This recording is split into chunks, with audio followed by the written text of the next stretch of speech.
kita bahas topik kita pada pagi hari ini. Ya, saya share dulu. Kita bicara ini, kalau menurut saya topik yang menarik banget. Nggak tahu ya kalau menariknya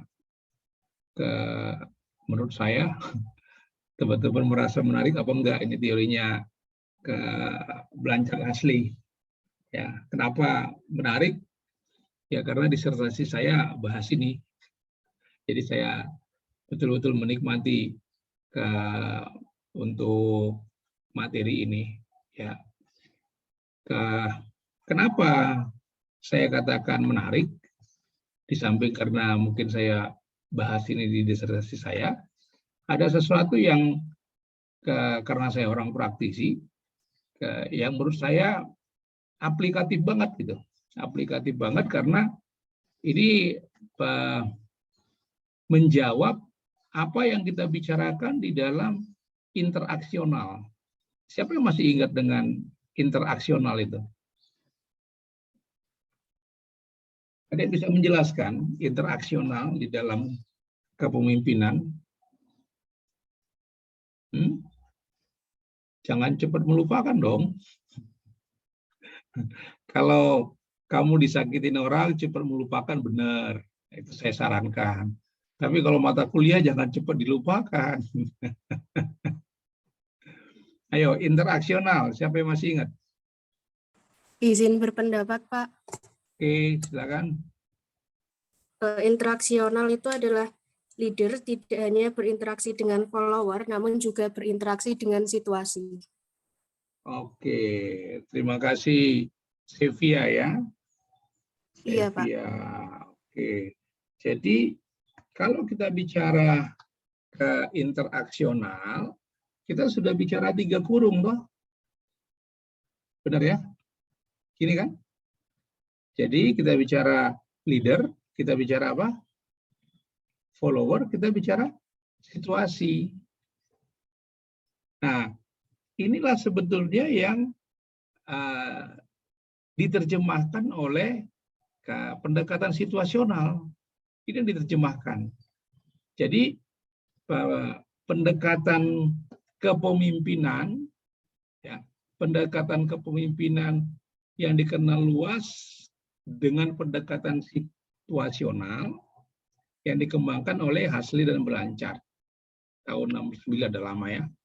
Nah, tapi ini ada versi 2 sebetulnya. Jadi yang kita bahas ini versi 2-nya. Nah, jadi dia melihat teori gaya manajemen ini, pendekatan ini berfokus pada kepemimpinan dalam situasi premis, dalam situasi. Ya, jadi kepemimpinan dalam situasi. Kalau kita bicara kepemimpinan, otomatis ada follower dong, ya kan? Kalau ada kepemimpinan, nggak ada yang dipimpin ya nggak jadi. Nah makanya nggak usah heran kenapa dia sebut hanya kepemimpinan dan situasi, karena ini sudah satu rangkaian ini, leader dan follower. Tetapi konsep-konsep yang sebelumnya dia hanya bicara cenderung kedua faktor ini. Contohnya apa? Teori sifat.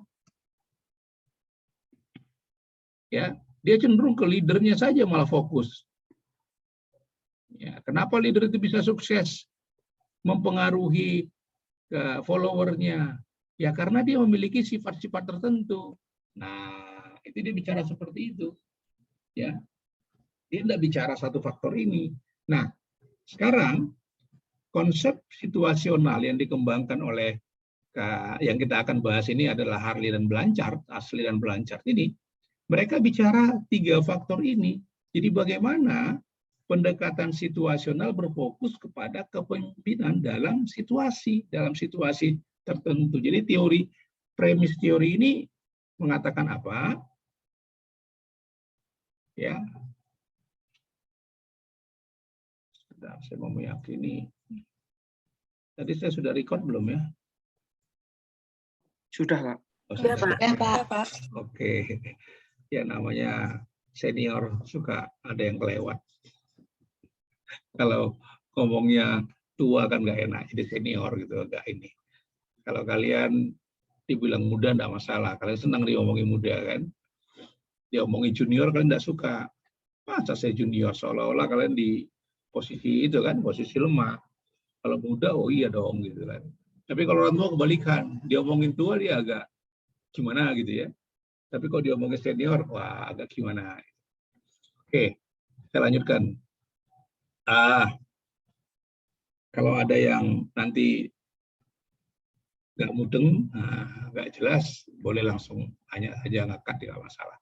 Oke, nah jadi premisnya apa yang dibangun dari teori ini? Situasi yang berbeda menuntut jenis kepemimpinan yang berbeda pula, gitu. Ya.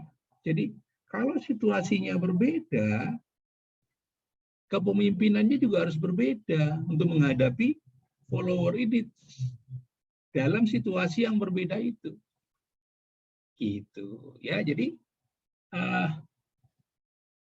dari perspektif ini, untuk menjadi pemimpin yang efektif membutuhkan seorang yang menyesuaikan gayanya dengan tuntutan situasi yang berbeda.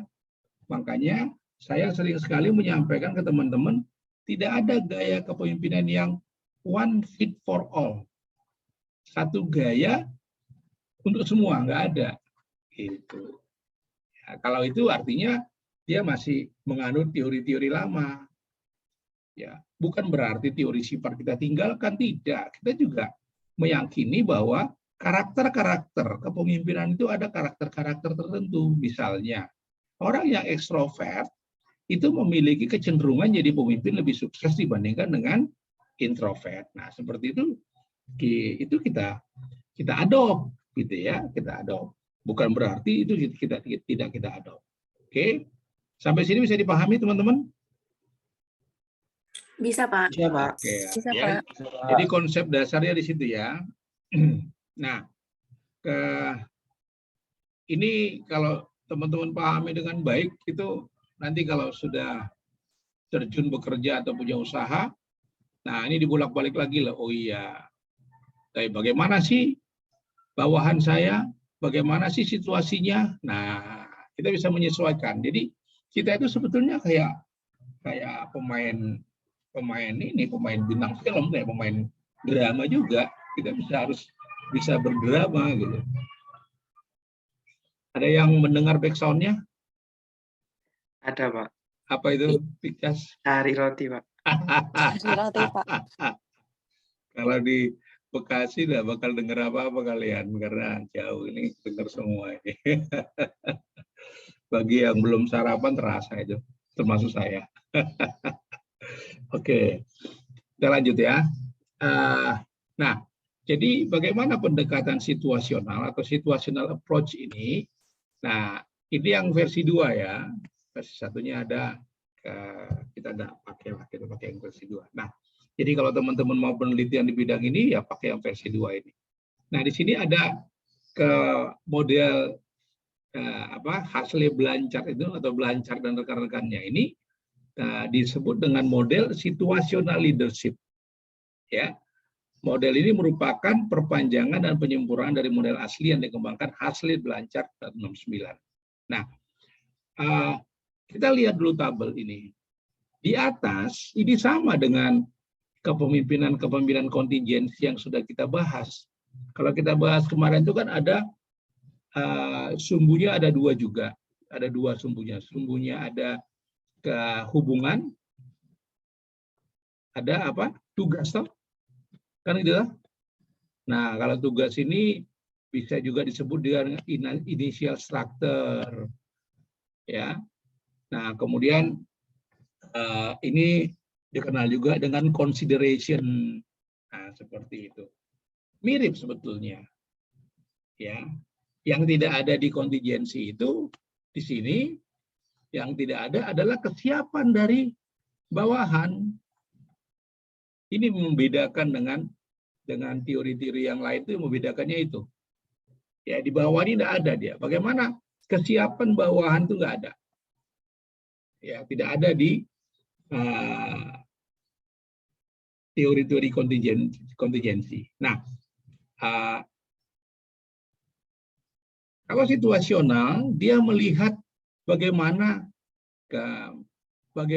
pendekatannya directive behavior. Directive behavior ini sama dengan tugas sebetulnya, ya, hampir sama. Kemudian ada supportive behavior, sama dengan consideration lah, sama dengan hubungan. Nah, jadi ini disesuaikan dengan bagaimana situasi bawahan. Situasi bawahannya di mana? Ini tabel yang bawah ini. Tingkat pengembangan kalau bawahannya diukur. Bagaimana tingkat pengembangan bawahan? Semakin bawahan dikembangkan, semakin matang dia. Coba lihat di D1. D1 ini low competence, high commitment. Artinya apa?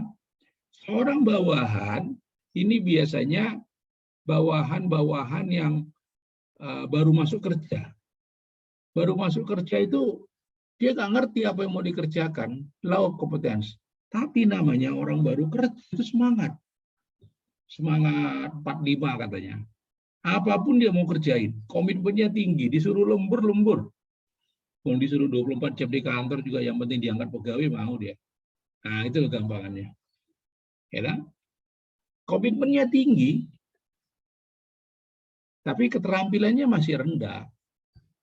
Nah, itu. Jadi gaya kepemimpinan, apakah dia directive behavior-nya lebih tinggi atau supportive-nya behavior-nya lebih tinggi, disesuaikan dengan kondisi dari bawahan ini. Gitu. Paham ya? Jadi kalau kalian bisa mengerjakan kuisnya kemarin, pasti kalian sudah baca. Ya, kalau kalian belum baca, ya nebak-nebak dong. Itu. Ya, dari beberapa yang saya lihat, ada yang benar, ya masih ada yang meleset, itu wajar lah. Ya, yang penting ada niatan untuk mengerjakannya dan ada explanation-nya, ada penjelasan atas pilihan itu. Apakah dia di D1, di D2, di D3, di D4, bawahannya ada penjelasannya, ada apa namanya? Ada keterangannya kenapa dia milih itu. Oke. Nah, kemudian bagaimana dengan kondisi yang di atas? Saya pikir ini tidak terlalu banyak berbeda dengan kontingensi yang sudah kita bahas. Dia dibagi dengan S1, S2, S3, S4. Ini bukan strata loh ya. Bukan kalian S1, S2, kuliah, bukan. Ya. Nah, S1 itu dalam kondisi apa? Ini disebut dengan directing. Directing itu perintah. Di kota S1 ini, ya di kota S1 ini dalam kondisi high directive, low supportive behavior. Artinya, pemimpin yang directing itu, dia menggunakan pendekatan tugas lebih dominan dibandingkan pendekatan hubungan atau pendekatan perilaku. Gitu. Ya, pokoknya komunikasinya itu komunikasi lebih cenderung satu arah kalau di sini. One way communication. Nah, sekarang pertanyaan saya nih. Kenapa di S1 ini lebih dominan one way communication? Biar saya nggak ngomong sendiri nih. Izin menjawab, Pak. Ya, silakan Pias. Karena kenapa one way itu karena disesuaikan dengan tingkat dari bawahannya, Pak. Itu kan bawahannya ditunjukkan dengan low kompetensi dan high commitment. Jadi itu bawahannya itu banyak bingungnya, Pak. Banyak nggak taunya, jadi sangat perlu untuk diarahkan. Itu terlihat di sebelah kanan bawah yang berarti bahwa directingnya tinggi dan suportifnya rendah. Karena nggak perlu dikasih suportif karena bawahannya sudah punya komitmen yang tinggi. Begitu, Pak. Oke, terima kasih Pias ya. Oke, ada lagi yang mau berpendapat, mau sama, mau berbeda, monggo. Yang penting berpendapat. Kenapa one way communication di S1 itu?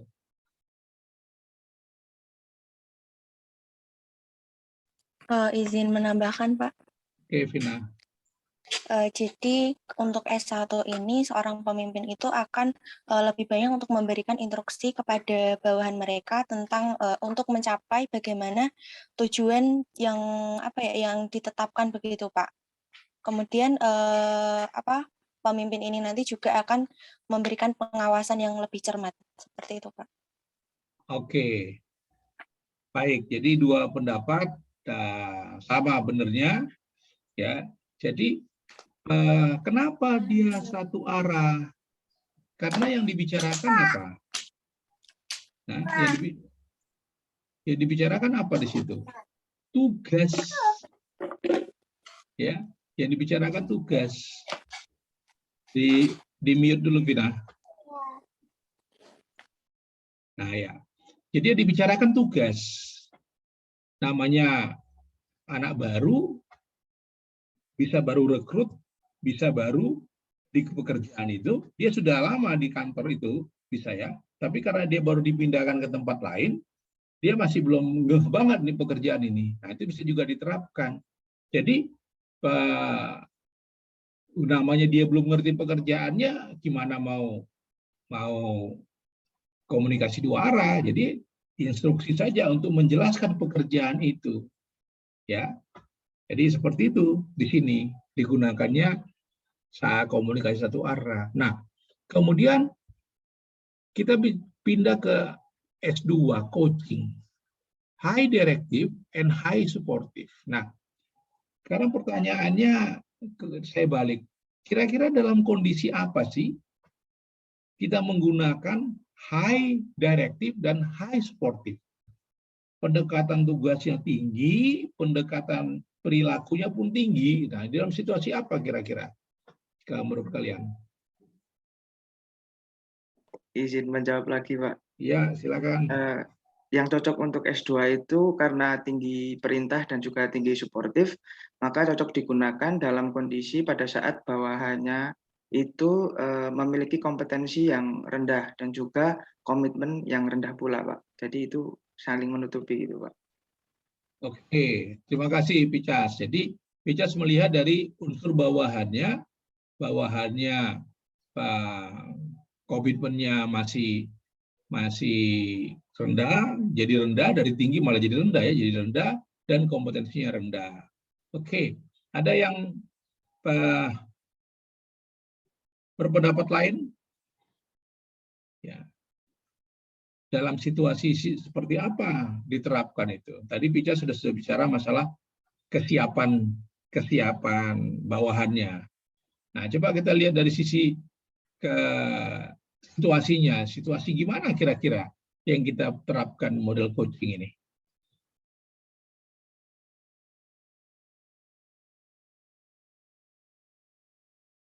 Silakan.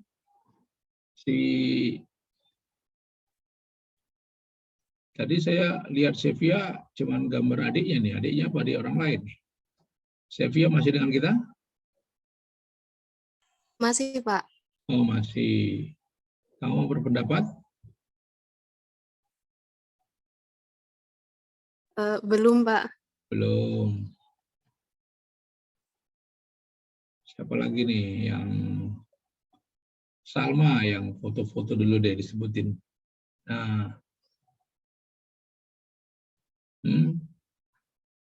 Tadi Salma gimana? Masih dengan kita, Salma? Masih, Pak. Masih mau berpendapat? Belum, Pak. Belum. Kamu lagi di mana?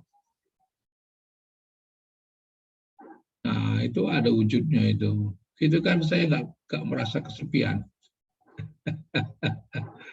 Novia ini cuma N doang nih dikasih ini. Novia masih dengan kita? Oh, ada. Ya, kamu berpendapat, Novia?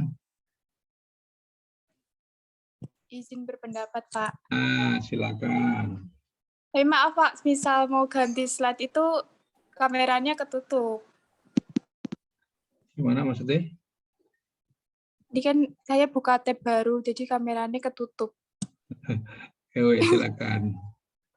Tadi situasi menggunakan gaya kedua yaitu S2, misal pada saat membuat keputusan akhir. Jadi pemimpin melibatkan dirinya dengan bawahan dengan memberikan dorongan dan meminta masukan dari bawahan, begitu Pak. Sudah Pak. Gitu ya. Oke, terima kasih Novia. Tadi saya kotak-katik ya, karena Anda ada wujudmu, saya tidak bisa dapat. Oh, ini 020 ya. Oke. Ada yang lagi yang berpendapat? Saya lihat yang ngasih saya foto deh. Elvina. Izin berpendapat, Pak. Oke. Silakan, saya mau berpendapat tadi. Saya, Pak. Oke. Silakan. Jadi untuk yang situasi S2 itu lebih diarahkan kepada karyawan di mana mereka itu memiliki beberapa keterampilan, itu cenderung keterampilannya itu rendah, dan di situ juga terjadi penurunan kinerja, Pak, dari para karyawan itu. Oke. Terima kasih, Pak. Terima kasih, Vina. Jadi, teman-teman, tadi terima kasih apa yang sudah disampaikan Picas, Novia, Vina. Tadi yang dijelaskan dalam situasi D2 bawahannya oke. Nah, ini biasanya terjadi dalam kondisi apa dan dalam situasi apa? Tadi dia baru masuk kerja, low kompetensi. Oke, high commitment. Sekarang kebalik. Dia low to some kompetensi. Jadi kompetensinya itu sudah rendah menuju sedang, sudah mulai paham dia pekerjaan. Pekerjaan dia sudah mulai paham. Tapi komitmennya turun. Kenapa turun? Kalau orang yang baru kerja, tadi saya sudah sampaikan, disuruh lembur jam 12 malam juga dia nggak akan keberatan. Karena apa? Dia masih punya ekspektasi supaya diangkat jadi pegawai. Gitu. Nah, dia sudah jadi pegawai. Sudah jadi pegawai tetap, apalagi kalian misalnya PNS. Waktu saya PNS tuh suruh apa aja mau tuh. Begitu PNS, mulai dah. Komitmennya turun, bukan naik. Karena dia merasa sudah safe. Ya, sudah safe. Nah, kemampuannya itu belum sempurna banget, tetapi sudah lebih baik dari low tadi, sudah low to some. Low to some itu ya rendah ke menengah lah. Ya. Nah, karena komitmennya turun dan kemampuannya juga belum baik-baik banget, makanya dua pendekatan ini harus digunakan. Pendekatan tugasnya, menginstruksikan tugasnya dengan detail, ya, one way communication, tetapi mengangkat moralnya, mengangkat komitmennya juga perlu. Kalau mengangkat komitmen, tidak mungkin one way communication. Gitu loh. Harus two way communication, harus dua arah. Karena apa? Seorang pemimpinnya harus memahami apa yang dirasakan. Kalau kita mau bicara apa yang dirasakan, supportive behavior, kita harus menerima feedback dari lawan komunikasi kita. Nah, itu ya. Jadi itu yang terjadi di S2. Oke. Kemudian dia beralih ke S3, supporting. Apa yang terjadi di situasi S3? High supportive and low behavior. Ya. Nah, pertanyaannya dibalik lagi nih. Ya. Kalau dia high supportive, pendekatan hubungannya tinggi, pendekatan tugasnya rendah, kira-kira bawahannya seperti apa sih yang kita hadapi seperti ini? Izin menjawab, Pak. Ya, Salma. Jadi S3 itu kan supporting tadi ya, Pak. Nah, supporting itu kan untuk memberikan arahan kepada bawahannya atau karyawan di suatu organisasi yang diberikan tugas oleh atasannya. Nah, namun bawahannya itu kurang yakin dengan kemampuan yang dimiliki oleh bawahannya itu. Nah, lalu atasannya itu kan memberikan dukungan yang tinggi dan pemberian perintah rendah oleh pemimpin untuk melaksanakan pekerjaannya dan meyakinkan pekerjaan karyawan tersebut, Pak. Seperti itu. Oke, terima kasih Salma. Ya, jadi motivasinya naik turun. Nah, itu maksudnya Salma ya. Motivasinya masih kayak ini nih, kayak iklim. Kadang panas, kadang dingin, kadang hujan gitu. Nah, jadi dia perlu disupport kemampuan. Enggak, dia sudah karyawan yang ini kok, karyawan yang sudah expert, dengan paham banget dia tugasnya itu ya, udah paham banget dia tugasnya. Jadi kalau orang-orang yang sudah paham tugasnya ya, tapi komitmennya masih variabel ya, tugasnya itu dia sudah moderate to high, bukan ini tadi low to some. Kalau ini sudah moderate to high.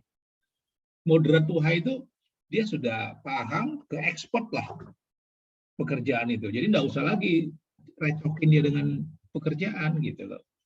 Ya. Jadi kalau kamu nanti mimpin satu unit, kamu lihat ada orang senior yang apa-apa orang nanya ke dia, jangan kamu ajarin dia. Kamu mau show of force, saya kan pimpinan, saya lebih tahu pekerjaan, kamu ajarin, wah rusak itu. Ya, kamu juga usah ajarin dia. Nah, tapi kamu dorong dia supaya bagaimana komitmennya yang variabel ini berubah menjadi high. Nah, sekarang pertanyaan saya agak menggeser dikit. Kira-kira gimana caranya atau apa yang kamu sampaikan kepada karyawan yang kamu berhadapan, karyawan senior, yang komitmennya variabel? Kira-kira apa sih yang mau kamu sampaikan ke dia supaya komitmennya itu high? Kita tidak bicara tugas dia sudah oke gitu. Apa kira-kira? Bisa menjawab, Pak. Silakan, Surah. Kalau untuk menghadapi karyawan yang sudah senior seperti itu dan dia mengalami kejenuhan, komitmennya variabel, kalau menurut saya sendiri, yang akan saya ungkapkan adalah bagaimana saya mengungkit kembali gitu prestasi-prestasi yang sudah dilakukannya sebelum dia mengalami kejenuhan seperti itu, Pak. Jadi secara tidak langsung kita tuh memberi dukungan yang positif supaya komitmennya itu naik lagi seperti itu, Pak. Jadi menjelaskan prestasi-prestasi dia sebelumnya gitu, Pak. Oke, terima kasih Surah. Jadi menurut Surah ya diingatkan lagi bahwa dia pernah jadi orang hebat. Nah, gitu kalau menurut Surah kan. Dia ceritakan, Bapak kan dulu pernah ini ya, saya dengar dulu Bapak ke sistem kerjanya nggak seperti ini. Tapi Bapak yang berinisiatif merubah ini. Wah, saya kagum dengan Bapak. Itu kira-kira menurut Surah. Oke. Nah, ada yang lain? Sorry, sebentar. Kita masuk dari mana ini, ada kucing tetangga masuk ke tempat saya. Sebentar ya, sebentar. Bentar. Aduh.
Maaf ya, maaf. Ada kucing tadi 2. Tadi sorry, sampai mana tadi? Oke.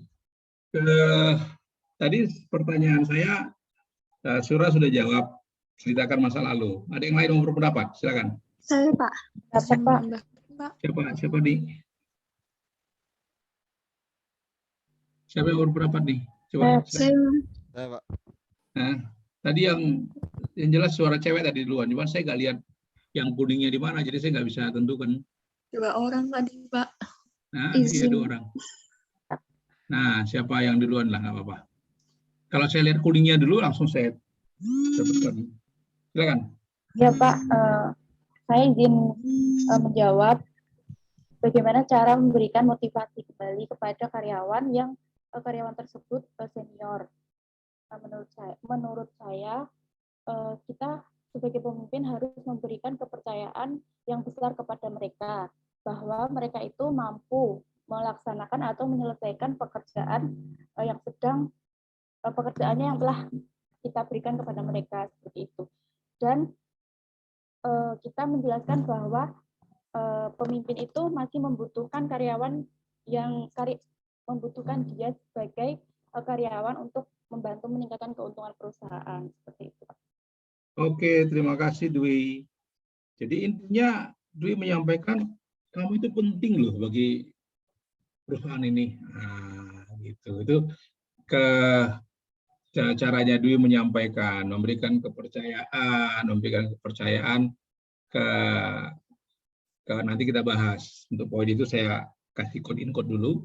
Nah, tapi yang saya underline dari Dwi tadi, menyampaikan kepada karyawan itu, kamu itu bukan orang yang nggak berarti. Orang biasanya variabel motivasi itu muncul karena tadinya dia merasa dihargai, sekarang sudah mulai orang menghargai yang lain. Nah, itu biasanya begitu. Jadi kalau kita jadi pemimpin, ini mungkin saran praktis ya, seorang praktisi. Jangan pernah di pikiran teman-teman bersaing dengan bawahan. Jangan. Itu awal kegagalan. Ya. Jangan anggap itu pesaing, justru itulah support kita untuk mencapai sesuatu, mencapai lebih besar. Oke. Yang lain tadi ada Tubrukan, silakan. Siapa tadi yang menyampaikan? Siapa? Laila? Iya, menurut saya cara untuk meyakinkan karyawan tersebut bahwa dia sudah senior dan kita harus meyakinkannya kembali itu kita menganggapnya dia penting. Setelah itu kita juga meyakinkan kembali bahwa dia mampu dan dia memiliki kayak kemampuan dan dia juga memiliki bakat-bakat yang sudah dapat memenuhi kriteria untuk mengerjakan tugas tersebut. Bahkan dia bisa untuk melampaui itu.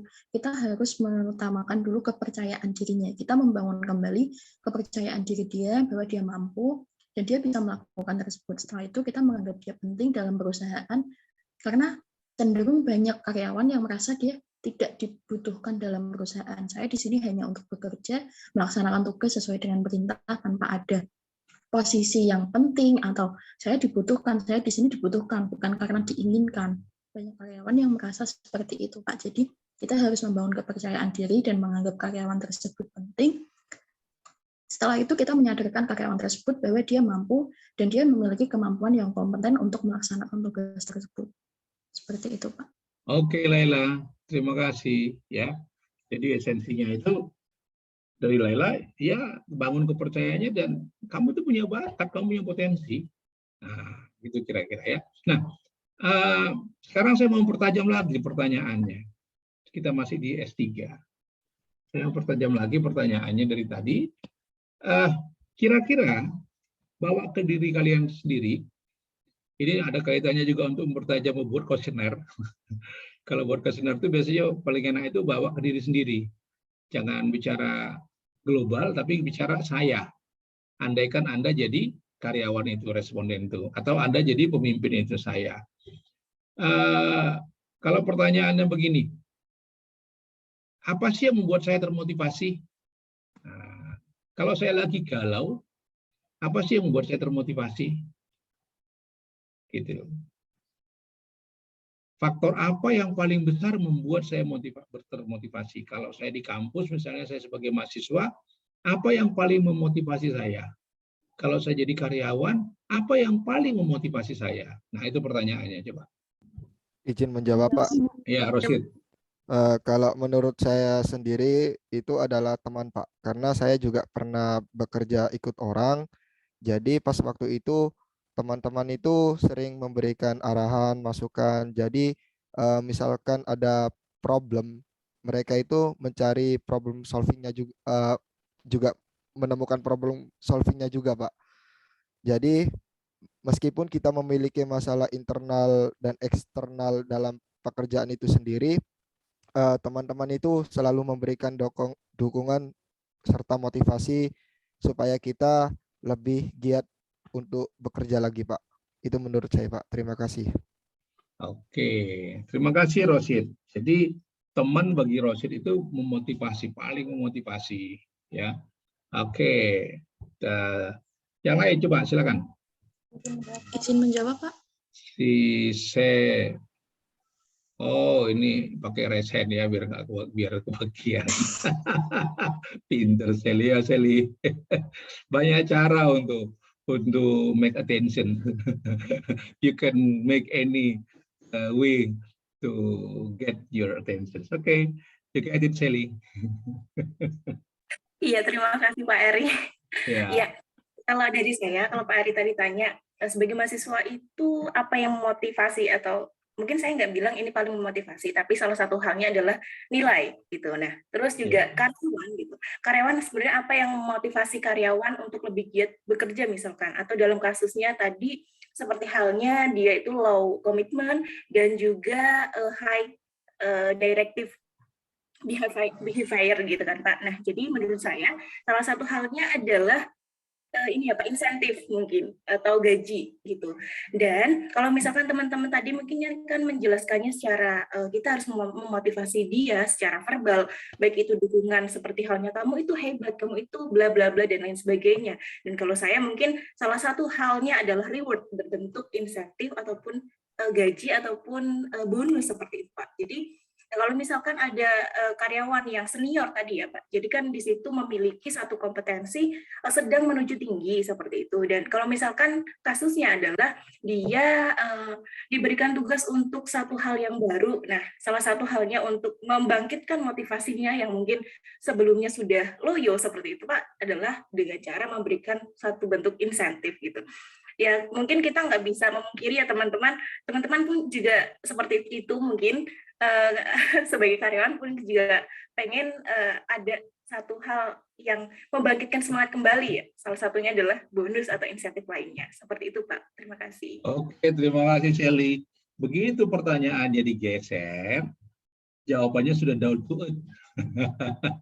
Sudah aplikatif. Jadi artinya saya sebetulnya mau ngajak teman-teman tuh lebih aplikatif. Bukan berarti konsep kita abaikan, tidak. Kita bicara konsep, tapi bagaimana kita berpikir, ya berpikir aplikatif.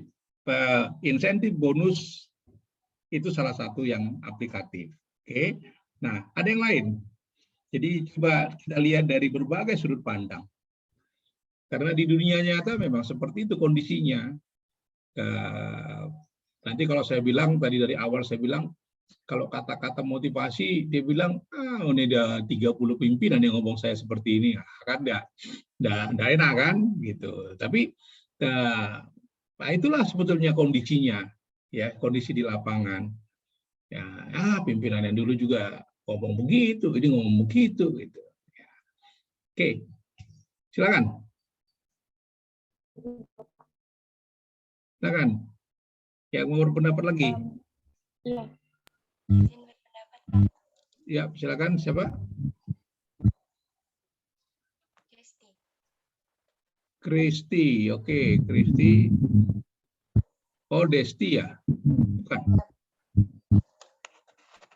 Menurut saya salah satu faktornya itu tujuan awal dia bekerja gitu Pak.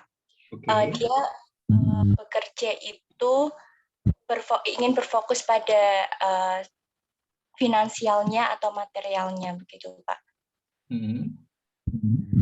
Oke, terus Leslie, menarik ini. Maksudnya di situ mereka itu tujuan awalnya untuk bekerja itu memang ada suatu hal yang ingin dia capai. Gitu, Pak. Oke, baik. Ini sudah lebih tajam. Jadi karena masih ada yang kita mau jelaskan lagi nanti, saya cukupkan di sini dulu. Jadi tadi Eli bilang bonus, boleh. Ya. Nah, Desti mempertajam apa tujuannya. Nah, apa yang membuat dia termotivasi? Bonus, insentif, uang, itu mungkin dia bagi mereka yang gajinya masih ya 1-2 kali UMR. Tapi bagi gaji mereka yang 50 kali UMR, uang itu bukan something lagi. Gitu loh. Ya. Jadi ini yang saya mau ajak teman-teman melihat poin apa sebetulnya dia buat termotivasi. Ada orang yang kerja, yang saya katakan kalau UMR-nya misalnya 4 juta, gajinya itu udah 40 juta, udah 10 kali. Dikasih bonus 10-20 juta, bagi dia bukan sesuatu yang istimewa. Oke, berarti uang bukan lagi masalah bagi dia.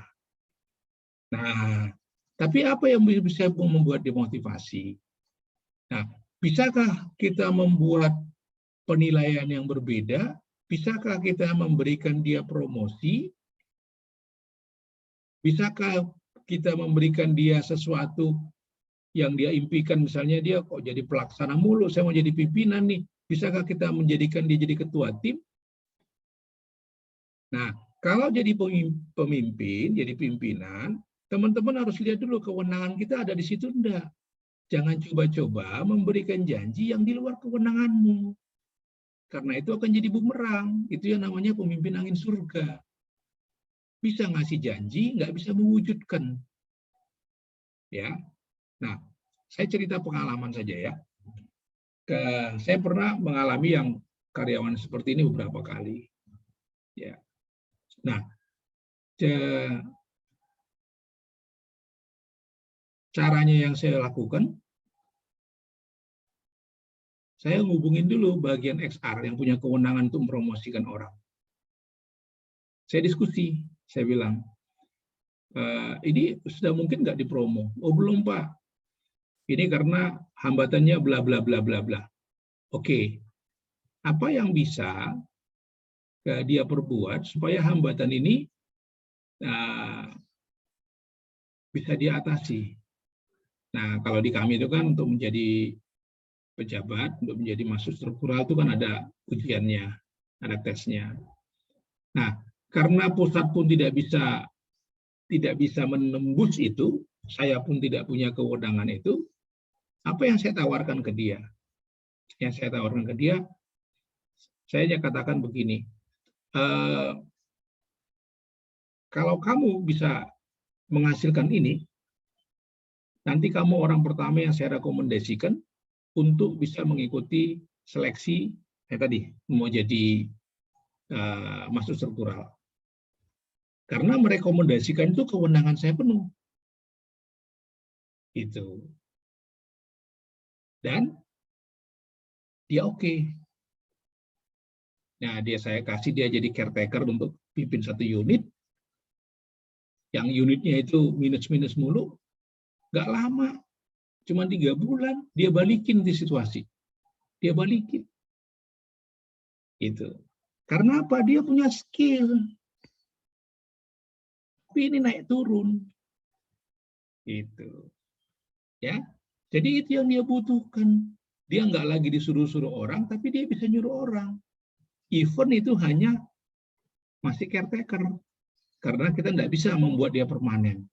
Tetapi dia dikasih tiket untuk bisa masuk ke situ melalui tes.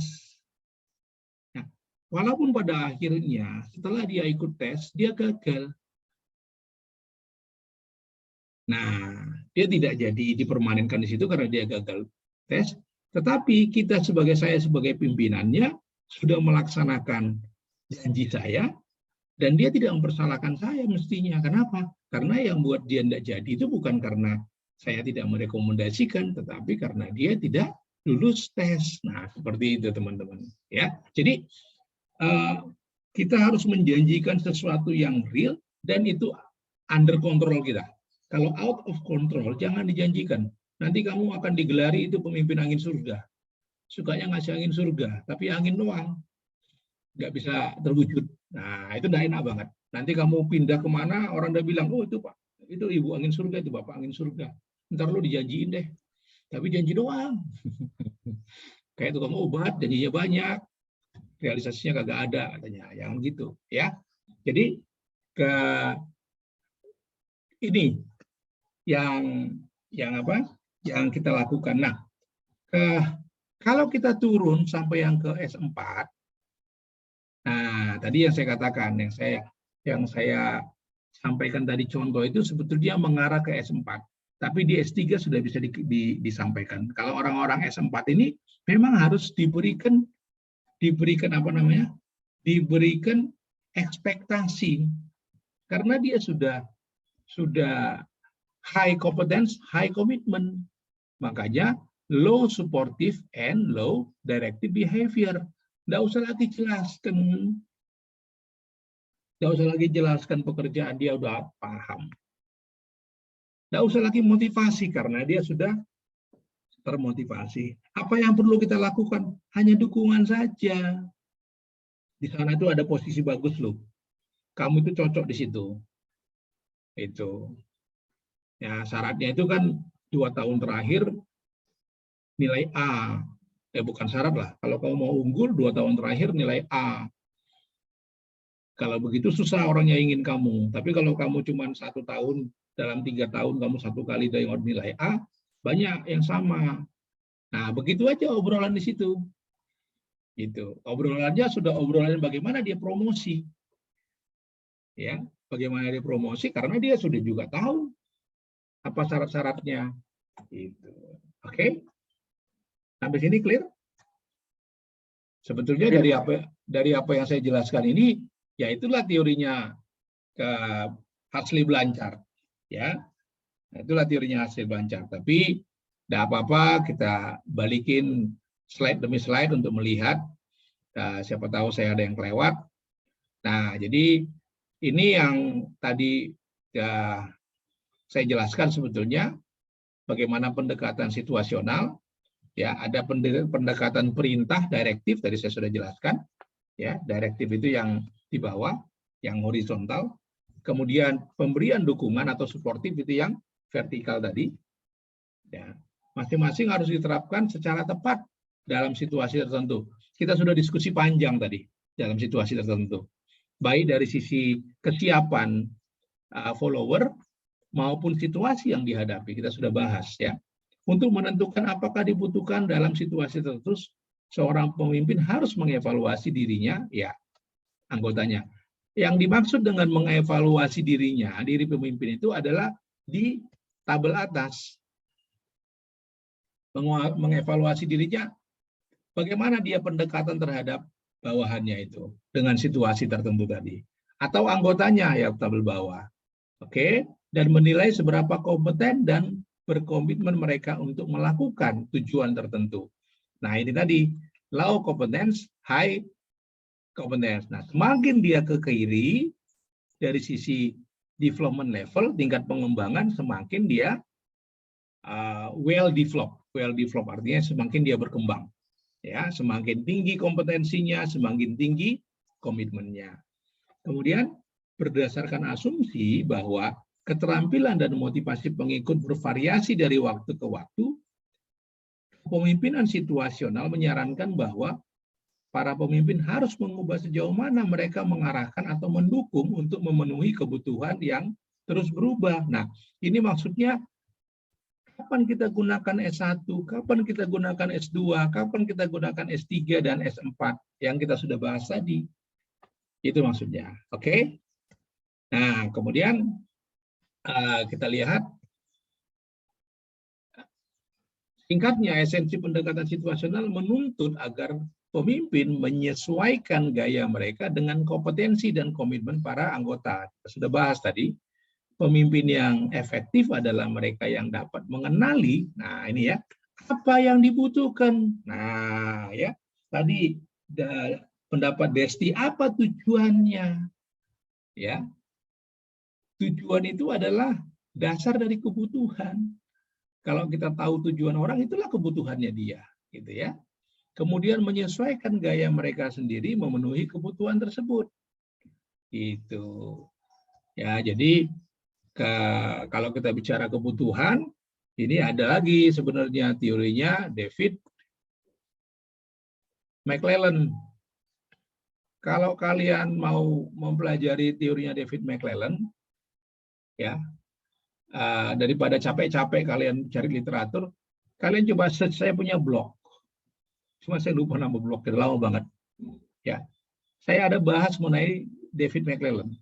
Coba kamu nanti search aja David McClelland, search aja Erianto Hasibuan itu. Nah, ada di blog saya itu tuh. Ya, walaupun blog saya lihat beberapa mahasiswa ada yang ngutip untuk skripsinya. Nah, jadi saya uraikan mengenai teori David McClelland dengan bahasa yang sederhana, nggak terlalu ilmiah banget, bahasa yang gampang. Ya, kalau kalian mau mendalami masalah kebutuhan. Ya, oke.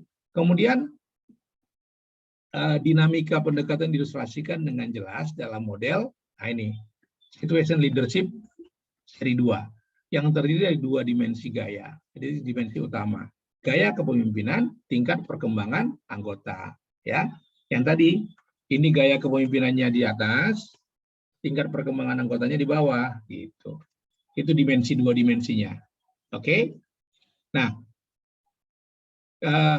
leadership style-nya atau gaya kepemimpinan terdiri dari pola perilaku seseorang, ya, pola perilaku seseorang yang berusaha mempengaruhi orang lain melalui perintah dan memberikan dukungan. Kita sudah bahas panjang lebar tadi. Ya, perintah tadi membantu anggota kelompok mencapai tujuan dengan memberikan perintah, menetapkan tujuan, metode evaluasi, jadwal, peran, dan bagaimana tujuan dicapai. Ini bicaranya direktif, bicara pekerjaan atau task. Oke. Nah, kemudian perilaku perintah menjelaskan seringkali dengan komunikasi satu arah. Apa yang harus dilakukan? Nah, ini dia. Karena pekerjaan satu arah. Bagaimana itu harus dilakukan dan siapa yang bertanggung jawab melakukannya. Tadi kita sudah bahas panjang lebar. Kemudian perilaku memberi dukungan, pemberian dukungan atau suportif, ya, pemberian seperti dukungan, anggota kelompok merasa nyaman tentang dirinya sendiri. Nah, jadi makanya dia harus two-way communications. Kita harus terima feedback dari dia. Bagaimana kita tahu dia nyaman? Harus tahu responnya dia, tak? Kemudian rekan kerja mereka, ya tadi siapa bicara, Rosid ya, bicara bagaimana rekan kerja, saya paling nyaman tuh kalau dengan rekan kerja gitu kan. Dan situasinya, perilaku pemberian dukungan melibatkan komunikasi dua arah ya, dan respon yang menunjukkan dukungan sosial serta emosional kepada orang lain. Nah, contoh perilaku pemberian dukungan termasuk meminta masukan. Ya, tadi saya katakan feedback, pemecahan masalah, pujian. Nah, tadi kan sudah berkali-kali, oh kamu itu punya bakat loh, nah, kata Laila. Kamu itu penting loh, pendapatnya Dwi, kan begitu kan? Nah, si Surah juga bilang, masa lalu kamu tuh hebat loh, nah, macam-macam. Ya, jadi pemberian informasi tentang diri sendiri dan aktivitas mendengarkan. Perilaku pemberian dukungan sebagian besar terkait dengan pekerjaan. Ya, jadi dukungan ini walaupun kita bicara motivasinya, tapi tidak terlepas dari masalah pekerjaan. Nah, ini saya kira nggak usah diulangi lagi. S1 apa tadi di depan kita sudah jelaskan ya. Nah, atau perlu diulangi lagi? Enggak ya? Cukup, Pak. Cukup ya, udah tadi sudah sampai kucing aja pengen ikut kuliah kita kok. Mungkin diskusinya ramai dia datang.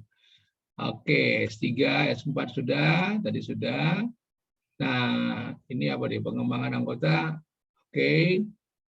Oh, ini dari sisi anggota. Tadi saya kira anggota sudah kita jelaskan ya.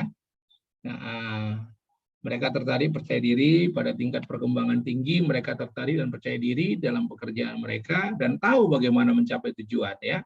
Jadi kesiapan anggota ini di ini yang bawah. Nah, ini tingkat perkembangannya ada D1, D2, D3, D4. Nah, dengan paham seperti ini ya tugas itu ya sudah bisa teman-teman kerjakan otomatis dengan baik. Nah, memiliki beberapa kompetensi, tadi sudah saya jelaskan, D3 memiliki kompetensi sedang hingga tinggi. Nah, ini D3. Tetapi memiliki komitmen variabel. Komitmen variabel itu maksudnya naik turun. Ya. Mereka pada dasarnya telah mengembangkan keterampilan untuk pekerjaan itu. Ya, jadi sudah paham dia. Tetapi mereka tidak yakin apakah mereka dapat mencapai tujuannya sendiri. Nah, itu yang mereka perlu diyakinkan. Apakah tujuannya tadi kalau pendapatannya masih terbatas bisa dapat insentif, seperti kata Shelly tadi, bonus. Atau kalau dia secara finansial sudah oke, apakah dia tujuannya untuk promosi, ya, itu bisa menjadi tujuannya dia. Nah, itu yang harus kita perhatikan. Anggota D4 ini yang high adalah yang tinggi dalam pengembangan, memiliki tingkat kompetensi yang tinggi, tingkat komitmen yang tinggi untuk menyelesaikan pekerjaan. Mereka memiliki keterampilan untuk melakukan pekerjaan dan motivasi untuk menyelesaikannya. Jadi orang-orang yang di D4 ini tidak perlu diawasi lagi itu. Ya. Nah, anggota D4 yang tertinggi pengembangan memiliki tingkat kompetensi, mereka memiliki keterampilan, ini berulang saja. Oke.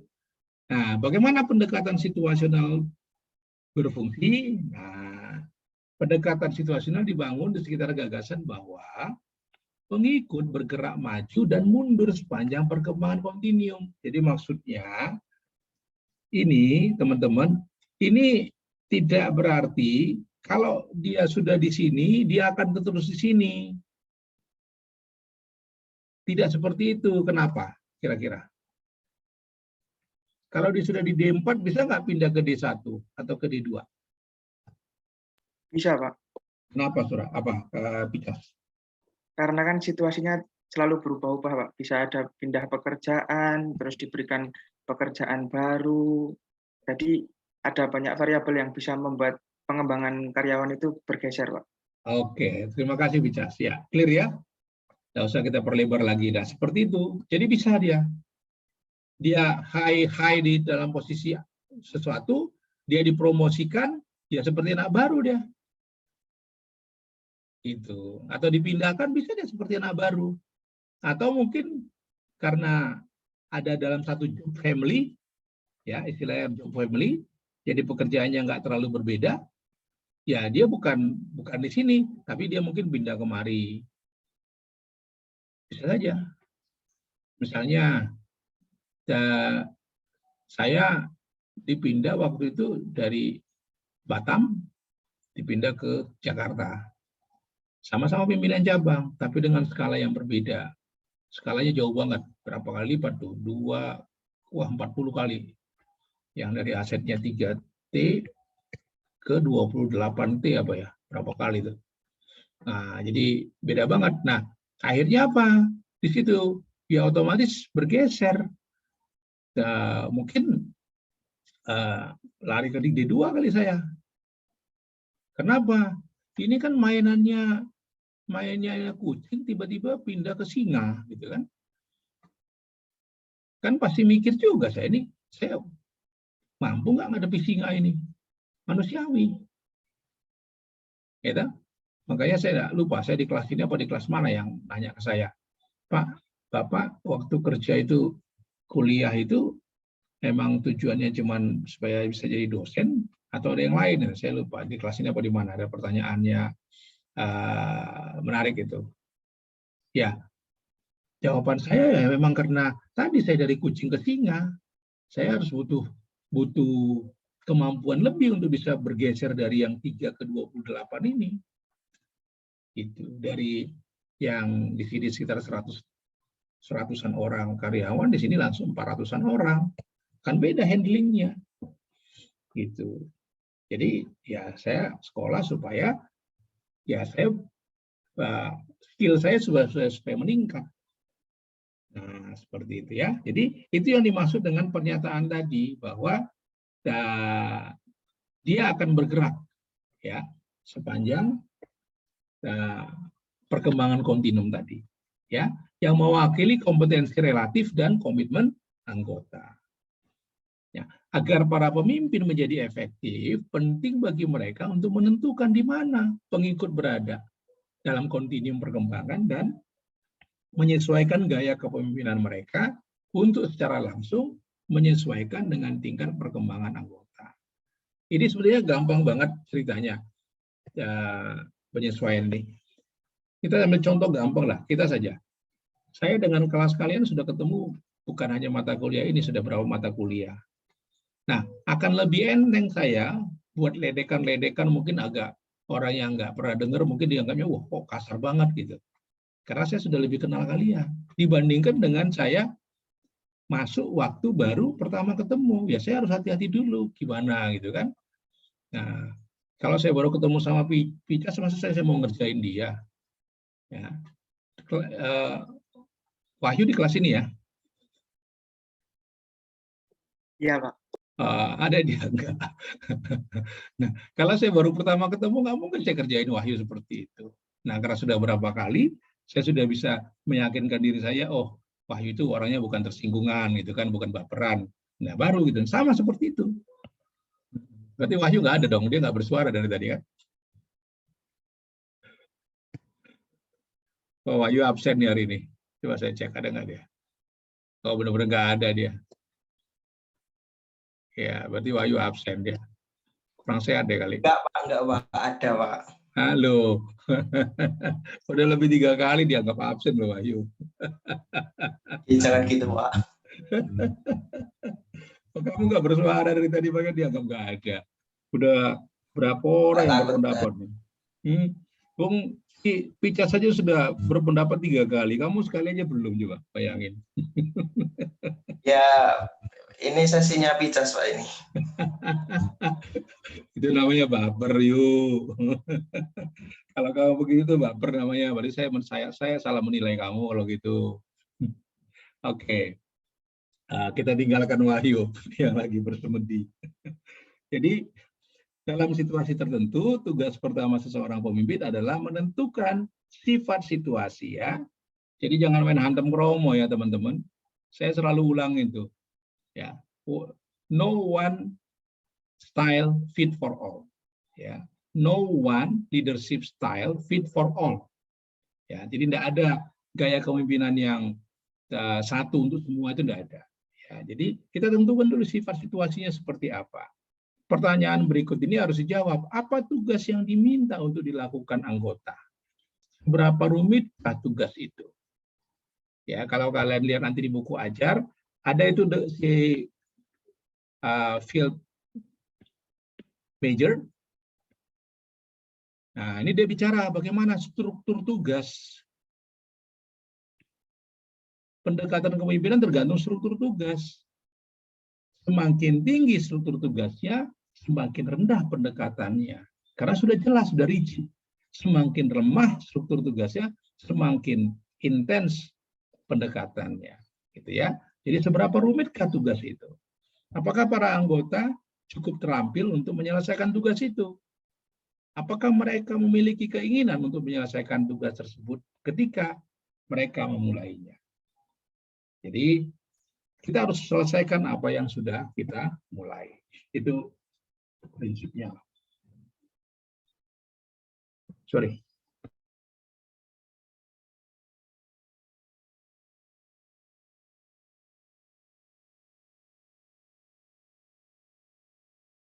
Maaf.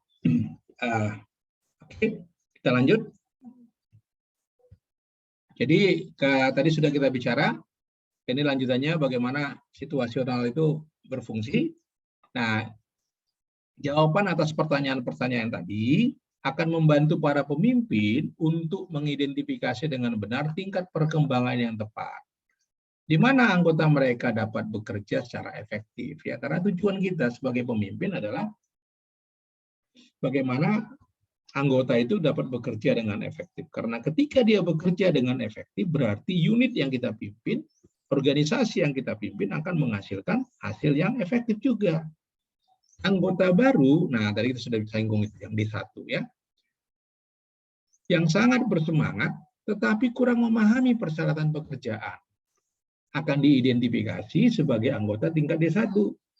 Nah, tadi kita sudah jelaskan semua ini ya. Saya kira nggak usah diulangi lagi ya. Ini sudah dibahas panjang lebar tadi. Nah, ini tadi saya sudah jelasin bagaimana ini dengan ini, jadi nggak usah lagi kita jelaskan. Ya, ini sudah tadi. Kita ke contoh case aja saya kira. Nah, ini ada soal questionnaire situational leadership. 4 situasi kemungkinan berikut dan tunjukkan tingkat perkembangan. Oh, ini yang tugas itu ya. Nah, ya, Pak. Oke. Nah, jadi kalau kita lihat dari sini, jadi karena pembatasan anggaran diberlakukan pada departemen Anda, maka perlu dilakukan konsolidasi. Oke. Anda sedang meminta anggota departemen Anda untuk yang berkemampuan tinggi. Oke, jadi kemampuan tinggi, ya, high kompetensi, dan berpengalaman untuk bertanggung jawab atas konsolidasi. Wow, dia sudah high kompetensi, high experience lagi. Orang ini telah bekerja di semua bidang departemen Anda dan memiliki kepercayaan serta rasa hormat dari sebagian besar staf. Ia sangat bersedia membantu konsolidasi. Ya, ini udah jelas banget. Ini sudah kondisinya apa? D4 bawahan. D4, Pak. Iya, kalau sudah D4 ya sudah lepas aja. Ya, S4. Nah, apa yang kita lakukan untuk dia? Nah, ya sudah, kasih dia kesempatan untuk jadi pimpinan. Tetapkan proyek kepadanya dan biarkan dia melakukan bagaimana menyelesaikannya. Itu. Jadi jangan lagi campuri dia banyak-banyak. Ya. Jadi kalau kurang puas, nah ini delegating. Namanya juga delegating, serahkan sama dia. Itu. Masih ada yang keliru di sini? Enggak ya? Semuanya benar ya? Kalau ini saya yakin nggak ada yang salah. Tapi yang nggak saya ragu ini. Ya. Karena masih, yang saya lihat dari jawaban teman-teman masih ada yang milihnya bukan A. Kalau ini, dari yang saya lihat sih, nggak keliru. Oke, kita lanjutin. Anda baru-baru ini diangkat sebagai kepala departemen. Nah, udah jelas kan, udah ada gambaran itu. Di kantor regional yang baru. Untuk mengenal staf departemen Anda memperhatikan bahwa salah satu karyawan Anda tidak berpengalaman. Nah, jelas. No experience. Tidak memilih lanjuti tugas yang diberikan. Wah, berarti dua-duanya enggak nih. Komitmen juga enggak, kemampuan juga enggak. Dia antusias dengan pekerjaan barunya. Oh iya, sorry, antusias dia. Berarti ada komitmen. Dia antusias dengan pekerjaan barunya dan ingin maju dalam organisasi. Ya, berarti di D1 ya. Kalau sudah D1 berarti pendekatannya di S1. Nah, apa tindakannya orang seperti ini? Nah, diskusikan kurangnya tindak lanjut dengannya dengan gali alternatif. Oh enggak, ini persoalannya bukan masalah motivasi, jadi jelas keliru. Enggak. Yang B, tentukan apa yang harus dia lakukan untuk menyelesaikan tugasnya. Tetapi sertakan saran yang mungkin dia miliki. Ini hampir lah. Ya, tapi enggak terlalu pas. Tentukan langkah-langkah. Nah, ini dia. Tentukan langkah-langkah. Kenapa langkah-langkah? Pendekatan tugas. Ya, karena dia tidak berpengalaman pendekatan tugas. Untuk menyelesaikan tugas yang diberikan dan sering memantau kinerjanya. Iya, karena dia tidak menyelesaikan pekerjaannya, tidak melanjutkan, berarti memang dia belum tahu pekerjaannya, sekalipun dia antusias. Ya, jadi kita pilih C. Oke. Nah, semuanya benar tuh? Yang kedua,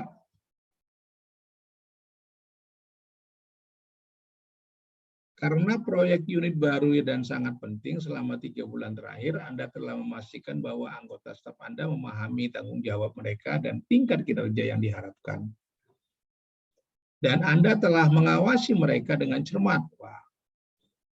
Karena beberapa kemunduran proyek baru-baru ini, anggota staf Anda menjadi agak putus asa. Waduh, jadi low komitmen.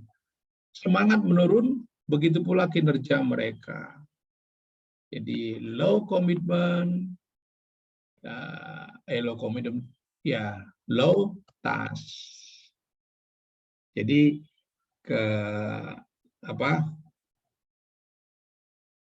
seharusnya dia bisa low, tetapi mereka sebetulnya memahami tanggung jawabnya. Jadi dia bisa low to medium.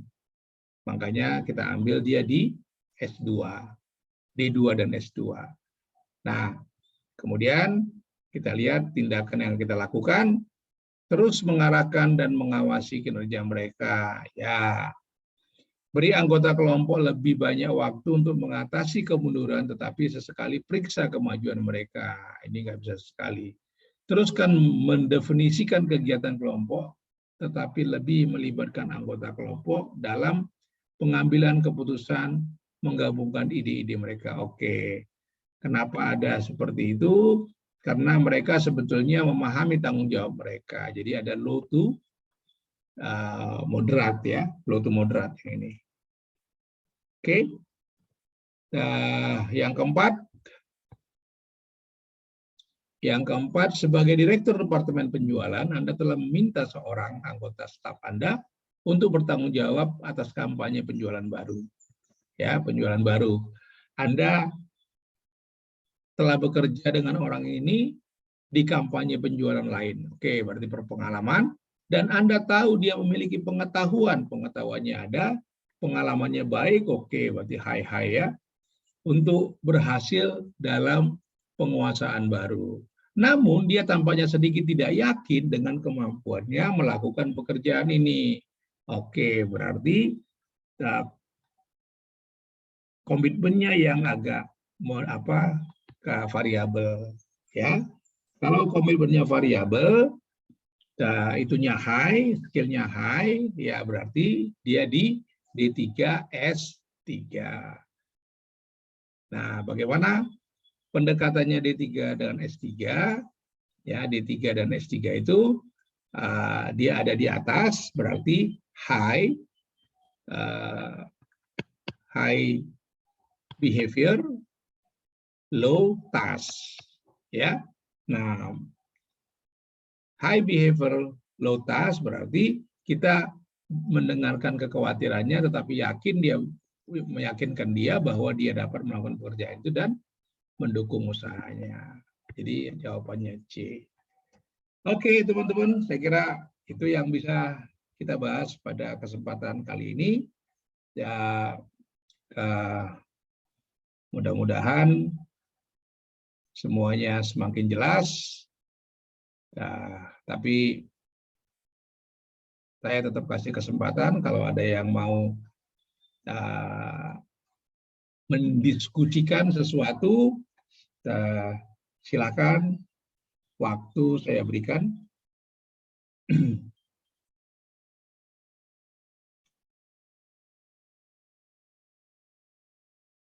Ada yang mau bertanya? Mungkin Wahyu kali dari persemediannya keluar. Atau sudah jelas semua, atau sudah bingung Wahyu? Mana Wahyu nih? Dia bilang ada, tapi nggak ada ya? Ada, Pak. Hah? Enggak, Pak, udah jelas, Pak. Udah jelas, apanya yang jelas? Apa ya jelas yuk?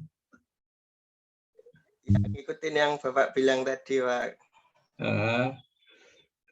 Kalau S2 itu apa yuk?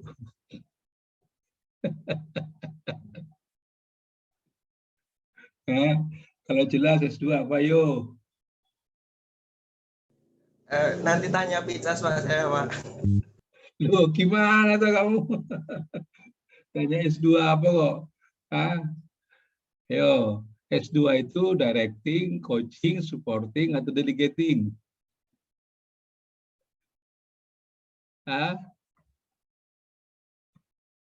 Coaching, Pak.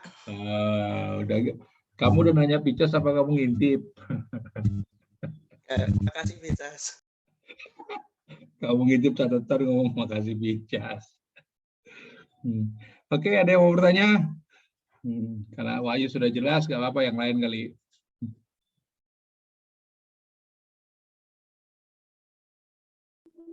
Pak, izin bertanya. Ya, Vina. Saya bertanya tentang ini kan yang kita belajar itu kan ada teori sifat, terus ada pendekatan perilaku, sama yang ini ada situasional. Nah, berarti itu tidak ada yang, atau bisa dikatakan tidak ada satu teori itu yang cukup benar untuk membicarakan tentang kepemimpinan, karena di teori sifat itu kan dikatakan bahwa pemimpin itu efektif karena ciri kepribadian yang dimiliki, tapi di situ juga ditekankan pemimpin itu harus melihat situasi di sekitarnya begitu. Terus di pendekatan perilaku itu pemimpin itu harus memahami memahami perilaku dan hubungan dengan orang yang ada di sekitar. Nah, sedangkan di teori situasional ini pemimpin dituntut untuk menentukan gaya kepemimpinan yang tepat untuk di setiap situasi yang berbeda. Nah, kalau begitu tidak ada kayak teori itu yang sepenuhnya benar untuk membicarakan tentang kepemimpinan ini, atau malahan yang teori situasional ini yang mendekati sempurna begitu Pak untuk membicarakan pemimpin. Terima kasih Pak. Wah, ini pertanyaannya Vina ini cerdas, tapi tingkat tinggi. Jadi saya jawabnya juga harus tingkat tinggi. Jawab saya begini, Vina. Kalau orang buta disuruh mendeskripsikan gajah, ya, yang satu orang buta memegang belalainya, kemudian dia deskripsikan gajah itu seperti ular. Orang yang buta yang lain, dia memegang kakinya, dia mendeskripsikan gajah itu seperti pohon, batang pohon yang kekar. Nah, yang orang buta satunya memegang badannya, dia bilang gajah itu kayak drum, gede banget, lebih gede dari drum. Nah, pertanyaan saya, yang buta 1, 2, 3, yang benar, yang mana?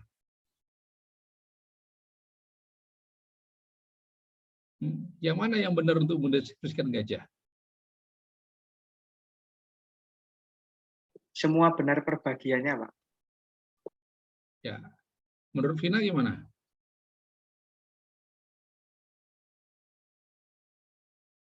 Vina masih dengar? Masih cukup bingung Pak untuk memahami ini. Oh, masih bingung. Semuanya benar, seperti kata Picas, semuanya benar. Tetapi itulah keterbatasannya mereka dalam melihat gajah, dalam menilai gajah. Sama teori apapun, ya, tidak akan bisa dengan sempurna. Jadi tidak bisa kita katakan teori ini lebih mendekati sempurna atau tidak. Seperti tadi, ya, karena itulah kita, ya. Ini sebenarnya mirip kalau kita bicara ada orang yang mau memonopoli deskripsi mengenai Tuhan. Kalau kita agak religius sedikit, ya, saya suka ketawa itu, ya. Karena saya juga belajar teologi, ya, jadi saya ketawa orang yang mau mendeskripsikan Tuhan. Karena gini aja gampangannya, gimana mungkin sih kita itu umurnya berapa sih? Kita hidup tuh paling hebat umurnya 100 tahun, toh. Kok orang umur 100 tahun kok belagu mau menjelaskan yang udah umurnya miliaran tahun? Gitu. Ya. Bumi ini diciptakan sama yang kuasa itu udah usianya udah miliaran tahun loh. Kita yang usianya cuma paling lama ratusan tahun aja kok belagunya mau menjelaskan secara utuh dan mengatakan memonopoli bahwa itulah kebenarannya. Gitu, itu kira-kira. Gitu. Jadi ya kenapa seperti itu? Nah itu keterbatasan. Semua ada limitation-nya, semua ada keterbatasan. Nah semua kita pelajari itu supaya kita bisa gunakan itu di dalam konteks-konteks yang kita perlukan. Sifat bermanfaat, ya sangat. Kenapa? Karena kalau kita nggak tahu teori sifat, kita nggak ngerti ada yang orang introvert, orang ekstrovert. Nah, orang-orang introvert nggak bisa dia berlatih supaya dia bisa jadi ekstrovert. Nah, gitu loh. Dengan itu kita bisa berlatih, gitu, ya. Jadi bisa saja mungkin teori-teori sifat sudah cukup bagi perusahaan-perusahaan yang sangat established, yang SOP-nya sudah rich banget, manusianya sudah kayak robot, gitu loh, ya. Nah, saya nggak tahu di kelas ini pernah saya ceritakan apa enggak. Waktu saya masih dinas, saya punya namanya PBM, Priority Branch Manager. Jadi PBM itu pimpinannya launch-nya prioritas di satu cabang. Dia ex dari bank asing. Saya tanya, kenapa kamu pindah ke BUMN? Padahal di bank asing kan lebih keren. Apa jawabannya dia? Pak, saya di bank asing itu nggak bisa berkreasi, Pak. Loh kenapa? Saya bilang, bukannya mereka kreativitasnya tinggi. Ruang gerak kita nggak ada, Pak. Karena SOP-nya rigid banget, Pak. Nah, dia bilang begitu. Semuanya sudah jelas. Kita nggak punya atasan pun sebetulnya nggak apa-apa, Pak. Kenapa? Karena sudah jelas banget. Sistem yang kita harus kerjakan itu seperti apa sudah jelas banget. Nah, seperti itu. Nah, mungkin itu bisa jadi bisa diterapkan.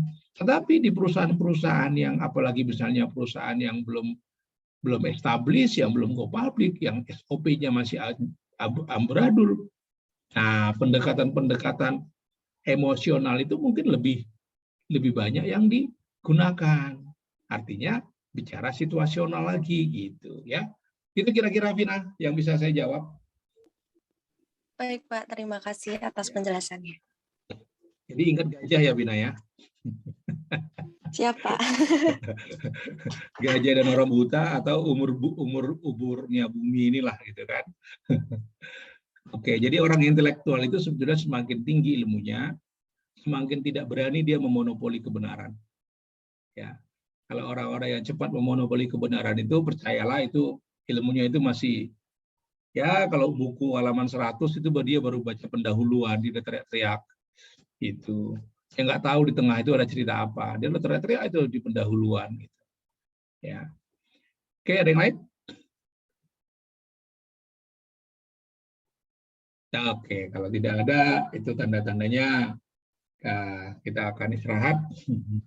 Silakan siapa yang menutup kita di dalam. Silakan Salma. Terima kasih. Terima kasih banyak atas materi yang diberikan oleh Pak Eri pada pagi hari ini, sangat bermanfaat.